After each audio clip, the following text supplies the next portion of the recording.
Lock down میں ہم کیا کریں؟ ہم رجوع اللہ کریں۔ تقریباً 14 دن ہیں، ہر نماز کے ساتھ ایک سپارہ پڑھ لیں، آدھا سپارہ پڑھ لیں، کم سے کم ان 15 دنوں میں ایک قرآن مجید پورا کر لیں، زیادہ ہو جائے تو بہت اچھا۔ قضا نمازوں کی فکر کر لیں، قضا روزوں کی فکر کر لیں۔ اس کے علاوہ کوشش کر کے 24 گھنٹوں میں سے گھڑی دے کر کم سے کم 10 منٹ تو دعا میں لگیں۔ اس وقت جو بہت تکلیف دہ صورتحال ہے نا، وہ کیا ہے؟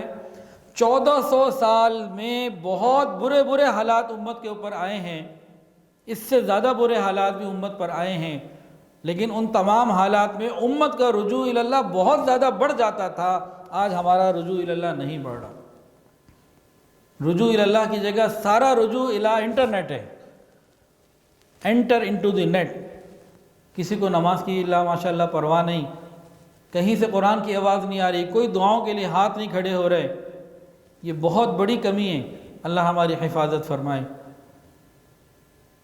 اور یہ عذاب اور پریشانیاں کیوں آتے ہیں؟ ظاہری سبب کوئی بھی ہو، کوئی کہتا ہے جی بایولوجیکل اٹیک ہے، کوئی کہتا ہے جی کوئی سازش ہے، کوئی کہتا ہے جی ویسے بیماری ہے۔ سوشل میڈیا میں پتہ نہیں کتنی باتیں آ رہی ہیں۔ دنیا میں کوئی بھی سبب مجھے نہیں معلوم، لیکن جو اصل سبب ہے وہ ہماری بے حیائی ہے، وہ نافرمانیاں ہیں۔ 1400 سال پہلے نبی علیہ السلام نے بتا دیا تھا کہ جس قوم میں اعلانیہ بے پردگی، بے حیائی ہوگی، وہاں ایسی بیماریاں آئیں گی جو ان کے بڑوں نے سنی بھی نہ ہوگی۔ آج اس اصل سبب کو چھوڑنے کی طرف ہماری بالکل فکر نہیں۔ انشاءاللہ کرونا کا علاج بھی دریافت ہو جائے گا، یہ مسئلہ ختم بھی ہو جائے گا، لیکن جو اصل سبب ہے نا، اگر ہم حیا کی طرف واپس نہ آئے تو ہمیں نئے کسی مزید بڑی بیماری اور عذاب کے لیے تیار رہنا ہوگا۔ اور جو حالات نظر آ رہے ہیں، اللہ نہ کرے ایسا ہو، لیکن میرا گمان یہ ہے کہ ہم اپنے لباس کو اور حیا کو، اپنے لباس کو حیا کے مطابق کرنے کے لیے تیار نہیں ہیں، ہم حیا کی طرف آنے کے لیے تیار نہیں ہیں۔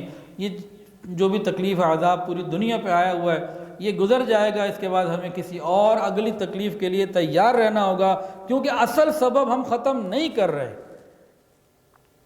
اس کے لیے ہم بالکل تیار نہیں ہیں۔ ضرورت ہے کہ ہم روز اللہ سے معافی مانگیں، آدھے گھنٹے کے لیے موبائل کو چھوڑ کر اللہ کی طرف متوجہ ہو جائیں، یہ ہم سے نہیں ہو رہا الا ماشاءاللہ۔